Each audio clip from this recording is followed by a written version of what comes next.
todos, aquí es Scott y bienvenidos ratas de la Mercadotecnia. Esto es Mercadotecnia 101, la centésima primera edición de nuestros tutoriales. Hoy les mostraré cómo comercializar con éxito ese juego de Nintendo GameCube que estás vendiendo en 2018, ¡véndelo! Gracias por aprender las entradas y salidas de esto conmigo. Si eligen comprar nuestro próximo lanzamiento de video, les mostraré cómo hacer un pago inicial en una casa con solo su firma en este papel. Sí, estuve en el video, incluso seguí las instrucciones, no sé por qué solo consiguió un pan. La humanidad ha logrado una multitud de cosas asombrosas, poner un hombre en la luna, las grandes pirámides, la evolución continua de la ciencia, pero por alguna razón hicieron que Player's Choice fuera amarillo, así que podremos empezar de nuevo. Escuchen chicos, me gustan los videojuegos complejos de vez en cuando, y una buena parte de esa proporción es definitivamente jugar dichos videojuegos. Pero una vez que terminas de jugarlo y lo pones de nuevo en la repisa, así es como se verá la mayor parte de tu vida. Guardado ahí, principalmente sirviendo como algo de conversación o una decoración increíblemente cara hasta que decidas volver a jugarlo. Así que por lo general realmente me importa cómo se ve el lomo de un videojuego. Quiero decir, nunca no compraré un juego porque el lomo me induce a gritar, pero cada vez que elijo un nuevo título, el lomo es una de las primeras cosas que mirar porque, pues así se veía cuando estaba en la repisa. Y déjenme decirles, no tengo suficiente de esa maldita consistencia. Si las cajas de una biblioteca de videojuegos se alinean unas con otras...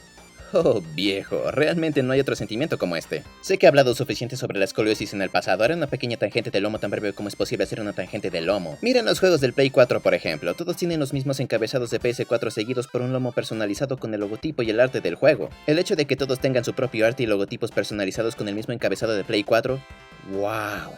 Una situación similar con el Wii, la mayoría de las cajas eran todas blancas con los logotipos personalizados del juego, simplemente se veían muy bien en conjunto. Sí, algunos juegos tienen cajas de colores personalizadas, como el rojo de New Super Mario Bros. Wii y el amarillo de Mario y Sonic en los Juegos Olímpicos de Londres 2012, y aunque hubiera preferido que estas cajas fueran blancas como el resto, puedo vivir con estos. Son tan poco frecuentes que principalmente se sienten como juegos especiales, llenos de basura, cosas geniales para que se mantengan fuera del resto. Ahora, si el 20% de la biblioteca del Wii tuviera una caja roja, ahí es cuando se pondría un poco en el lado extremo de las cosas. Cuando una parte de la biblioteca de una consola de juegos tiene un diseño específico en comparación con el resto, todos los enojómetros del mundo se volverían locos colectivamente. La primera mitad de la vida del Play 3 tuvo lomos como estos y luego decidieron cambiar el logo a algo completamente diferente. Sí, prefiero el segundo logo, pero si alfabetizas tus juegos como yo, solo te compras un boleto a la jungla de la inconsistencia y una interacción que raya en la irritación. Sin embargo, los lomos del Wii U estuvieron merecidamente ausentes de las nominaciones en los Spinies de los años 2012 a 2017. Obviamente trataron de hacerlos todos consistentes, pero solo me fastidió. Continuamente seguían cambiando entre fuentes genéricas y logotipos reales de juegos. O sea, ¿por qué Mario Tennis Ultra Smash, Star Fox Zero y Game & Wario tienen sus propios logos, pero luego Splatoon, Cat and Toad Treasure Tracker y New Super Mario Bros. U tienen esta fuente genérica? Entonces permitieron a Capcom y Square Enix hacer un juego cada uno con un lomo negro por alguna razón, y luego hicieron que la caja de Star Fox Guard tuviera este color parecido al ponche de huevo.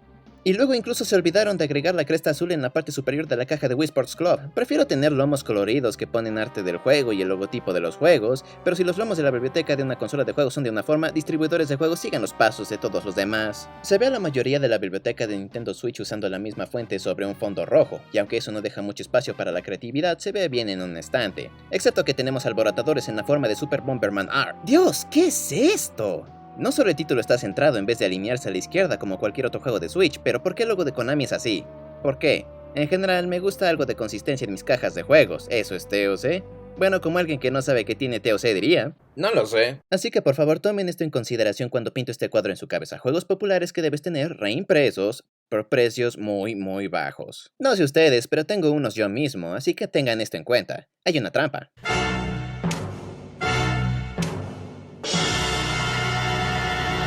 Esta cosa se ve miserable. Esto no es un juego, es lo que muestras en las fotos policiales. Player's Choice, Greatest Hits, Platinum Hits, Nintendo Select, Sega All Stars. Tienen muchos nombres, pero tienen un propósito: arruinar la futura colección de juegos de cualquiera y convertirlos en algo asqueroso. Tienes una biblioteca de GameCube muy linda. ¡A la mierda! Cometí un gran error al hacer esa observación. El concepto de estos relanzamientos es genial. Juegos exitosos a un precio donde prácticamente los están regalando. Pero los estropean demasiado, arruinando el empaque con diferentes colores, gráficos, diseños, lo que sea. Sobresalen como un pulgar adolorido. Dado que se trataba de relanzamientos, estas son las copias más actuales de estos juegos, lo que significa que la mayor parte del tiempo están en todas partes. Son las más fáciles de encontrar, y todas las principales compañías de juegos tienen su propia línea de estos relanzamientos y todos se aseguraron de que fueran monstruosidades por alguna razón. Entonces empezó la enfermedad terminal con Sega Classics en Sega Genesis. Los Sega Classics no son súper horribles, principalmente porque los juegos de Genesis en sí no siguen un formato estricto. Bueno, algunos tenían la cuadrícula negra o el diseño rojo y otros tenían su propia versión personalizada. Siempre me pareció raro que se suponía que debías quedarte con las cajas de Genesis con su plástico duro, sin embargo había tanta variación en el diseño del arte y la caja. Mientras que las cajas de Super Nintendo estaban todas increíblemente unificadas en términos de diseño, sin embargo Nintendo no esperaba que las pusieras en un estante y las guardaras, eran solo cajas de cartón, así no para ser desechadas. Hablando de eso, el Super Nintendo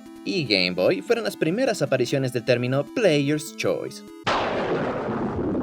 creando juegos increíbles. Super Mario All-Stars, A Link to the Past y Super Metroid por unos míseros $20 es genial. Y la forma en que hicieron estos relanzamientos en Super Nintendo era tolerable en mi opinión. Los cartuchos ahora tienen una imagen de una cinta de Player's Choice en ellos y la línea en la etiqueta cambia de rojo a dorado. No es un gran problema en mi opinión, quiero decir, el relanzamiento de A Link to the Past es realmente obvio que es un relanzamiento, pero la mayoría de Player's Choice en Super Nintendo no es tan malo. Lo mismo ocurre con el 64, Nintendo hizo algo muy similar con estos relanzamientos, simplemente poniéndole una imagen de una cinta en ellos. Si pudiera elegir, definitivamente recogería las copias originales, pero en mi opinión, si tienes copias de Player's Choice de juegos de Super Nintendo y 64, no te ignoraré por completo. Ahora, Game Boy es donde nos ponemos de la chingada. Dios, estas cajas se veían mal. Literalmente no podían detenerse en una imagen de una cinta. Tenían que cambiar todo el logo de Game Boy. Afortunadamente el cartucho en sí solo tiene la cinta, pero ¿esto es realmente necesario? Sin embargo, Nintendo decidió que eso no era suficiente y decidió irse de lleno en la locura con Player's Choice en GameCube. ¡Esto es horrendo! Reemplazando las etiquetas negras por amarillas, el arte frontal y el lomo han sido afectados aquí. Podría haber sido peor, pero vamos, podrían haber elegido cualquier otro color. Eligieron amarillo. Lo único que se me ocurre para el razonamiento detrás de los duros cambios de color es que Nintendo creía que los consumidores se sentirían atraídos al amarillo porque les gritaría ¡Hey! Soy un juego con grandes ventas a un precio muy bajo. La cosa es que no creo que ningún consumidor sabía por qué estos juegos eran amarillos y creo que si alguien tuviera una opción irían con los juegos negros de GameCube porque eso encaja perfectamente con el resto de su colección. También por lo que he oído, los juegos no pueden gritar. Es como si Nintendo tuviera esta mentalidad de que cuando un consumidor ve un título de Player's Choice sabe que le esperan galones de alegría a un precio de muerte. ¡No! ¡Nadie piensa eso! Solo el hecho de que estos juegos estén a un bajo precio debería ser suficiente para captar la atención del consumidor. ¿Por qué tienen que manchar de amarillo todo? Y en ese punto, ¿por qué no simplemente agregar una imagen a la portada y ya? ¿Por qué el lomo, que nadie vería en la mayoría de las tiendas? ¿Por qué tiene que ser destruido en este proceso? El Game Boy Advance tuvo la idea correcta, tenía la misma imagen de Player's Choice, pero solo estaba en la portada y en ningún otro lado, no en el lomo de la caja. E incluso entonces, la mayoría de la gente tiró las cajas del Advance, así que con estas cosas no me hubiera importado la propagación de la enfermedad al lomo. Pero no, tenían que ponerlo en la consola casera con las cajas que la gente sí guardaba. Aunque odio la etiqueta amarilla de Player's Choice con pasión, todavía estoy preguntándome a quién le fue peor, ¿Estados Unidos o Europa? Nintendo dejó atrás Player's Choice y ahora se refiere a su línea de juegos económicos como Nintendo Select, comenzando con el Wii y continuando con el 3DS y Wii U. Estos me gustan mucho más. Los lomos solo tienen un pequeño medallón en la parte inferior y eso está bien para mí, no es discordante y muchos juegos tienen una imagen en la parte inferior así de todos modos, así que no sobresale demasiado. Digo, si tengo la opción definitivamente los cambiaría por las impresiones originales, pero no tengo problemas para dormir en la noche con estos juegos en mi colección. Japón nunca obtuvo Nintendo Select o incluso Player's Choice, en cambio tienen el Happy Price Selection para 3DS que, oigan, si quieres sentirse como si estuvieran comprando un espectáculo de marionetas en lugar de un juego, el Happy Price Selection es para ti. El Nintendo 10 nunca tuvo una línea de software económico de Nintendo, pero eso no impidió que Konami relanzara sus propios juegos bajo su propio tipo de empaque. Este es el tipo de cajas que plantea más preguntas que respuestas. La enfermedad se propaga más. Sony es igualmente culpable con este tipo de empaques. PlayStation usa el apodo Greatest Hits y el Play 1 tenía esto pegado en la portada.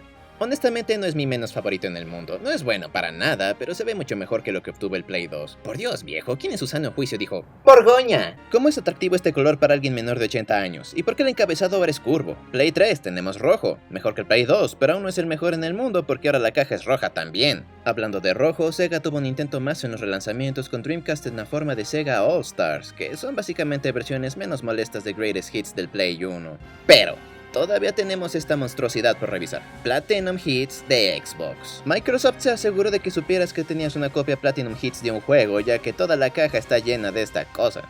El encabezado, incluso el arte tiene un borde, el lomo, incluso donde está el logo del juego, está hecho añicos. Quiero decir, al menos es plateado, que es un color bastante conservador y de aspecto agradable. Sí, choca con los demás, pero al menos no es amarillo comparado a negro o borgoña en comparación con el negro. No sé, no me gustan para nada, pero sigo teniendo un gran odio por Player's Choice y Greatest Hits de esa generación.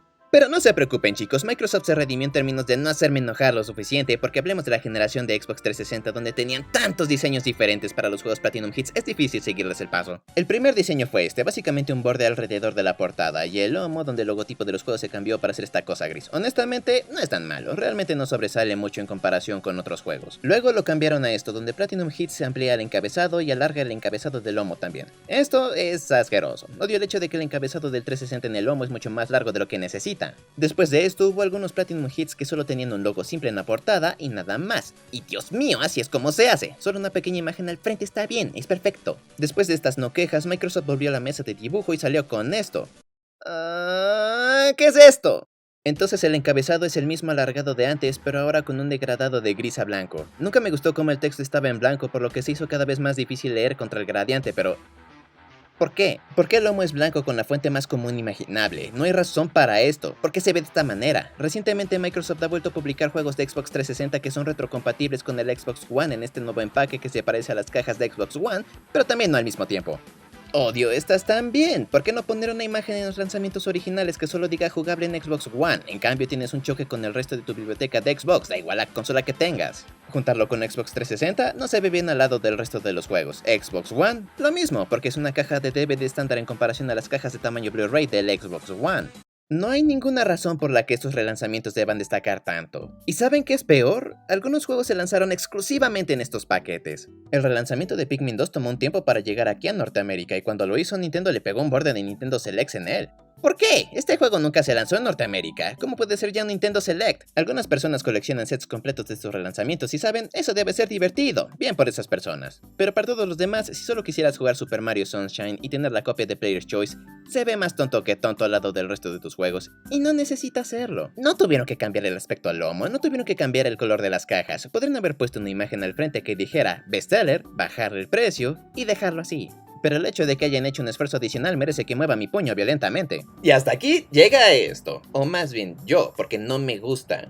Voy a hacer una carta verbal fuertemente redactada a Nintendo sobre estos atropellos de relanzamientos.